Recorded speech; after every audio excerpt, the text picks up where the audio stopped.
Paano nga ba mag-apply ng credit card? Okay, paano ba mag-apply? Teka lang, may form ako dito. Charot! Ayan, nandito na po yung mga guests ko. Ang magagandang dilag from BPI Meralco. Ito, application form lang, oh. Fill upan nyo lang to. Back to back. Then, ipasa nyo lang sa amin with the requirements na pagkumpleto na. Or else, kung may account kayo sa amin, sa branch, punta lang po kayo sa branch at ipiprintang namin po yung form din. Pirma lang po. Ayan. Yun ang mga requirements na needed para makakuha tayo guys ng credit card.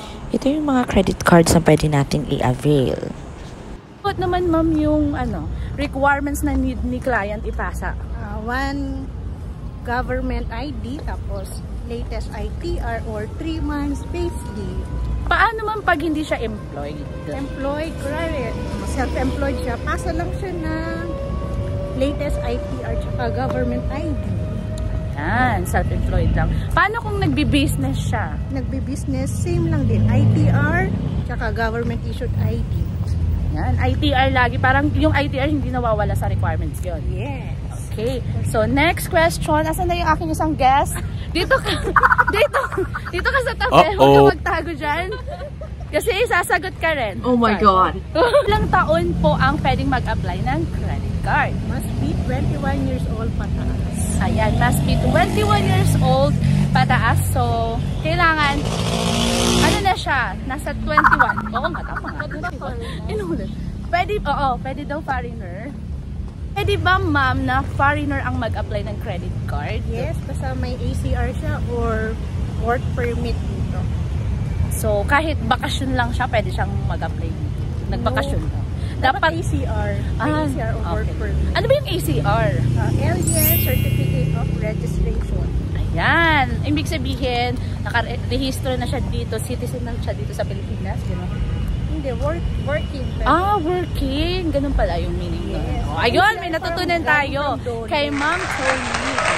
Kaya the question yun na tinanong ni Ma'am Bev sa atin kung pwede ba yung foreigner. Kasi marami ng foreigner dito sa Pilipinas na nagpupunta at gusto ding makakuha ng credit card, diba? So, ayan. Next question natin. Ano ang advantage ng credit card? Pwede ka magbayad ng bills mo. You can pay your bills like Meralco, Maynilad, Manila Water, mga bills. Pwede na sa hospital bill na to. Pwede pang swipe na. Ang kagandahan nun, 1 month after mo pa sa bayaran. Pag makapag-swipe ka. For emergency purposes. Pero di ba may limit siya? Ang question din ng madlang people, ng mga friends ko, I mean, magkano ilan yung minimum para makapag-apply ka ng credit card? Minimum na salary kung baga nagtatrabaho ba? Depende yun sa type ng card. Meron tayong 15,000. Yun yung pinaka-minimum. 15,000 dapat ang sahod niya. Pataas. Para makapag-apply siya ng credit card. Tapos dapat 3 months na siya na nagtatrabaho. Kasi 3 months payslip ang hinahanap. Yan. So, payslip lang talaga guys. Tapos dapat 3 months na kayo sa work nyo. So, kung 1 month pa lang kayo, wag muna kayo mag-apply. Kasi hindi talaga ma-approve. Pwede na kayo mag-apply kung meron na kayong ibang credit card sa ibang banko. Bakit ma'am, yun, tanong ko rin. Bakit mas mabilis mag-apply pag may credit card ka na sa ibang banko? Ibig sabihin, meron ka ng credit score sa ibang banko. Pwede nang mag-rely din. Man po yung benefits pag mayroon kang credit card? Karoon ka ng points. Tapos pag may points ka na, pwede ka na mag-redeem dito sa Vibe. Yan, application na ida-download sa cellphone. Yes. Nare-redeem siya. Yung credit card ba, pwede ka rin ba makapag-download sa cellphone mo ng app?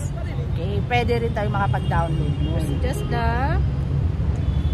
check na lang sa iOS or sa Play Store. Play Store or BPI. App Store. Search nyo lang. BPI. Ganito lang. BPI. Or yung Vibe din. Sa points. So, ayun guys, since na kami naman ni Ma'am Bev ay nasa bank assurance kami, pwede din natin magamit ang credit card card, pwede rin natin gamitin pambayad ng insurance, ganyan. Pag kumuha tayo, syempre, KBPI, AIA. Para makapag-swipe or makapag-enroll tayo ng insurance. So, ito yung mga credit card na available na pwedeng ma-release sa'yo. So, ayun guys, dito ko lang tinatapos ang vlog nito and I hope na may matutunan kayo kung paano mag-apply ng credit card. Ano masasabi mo, Ma'am Tony and Ma'am Bev? Okay, apply na guys. Ito lang po yung punta lang kayo sa branch. Ayan! See you on my next vlog. Patayin mo naman. Okay.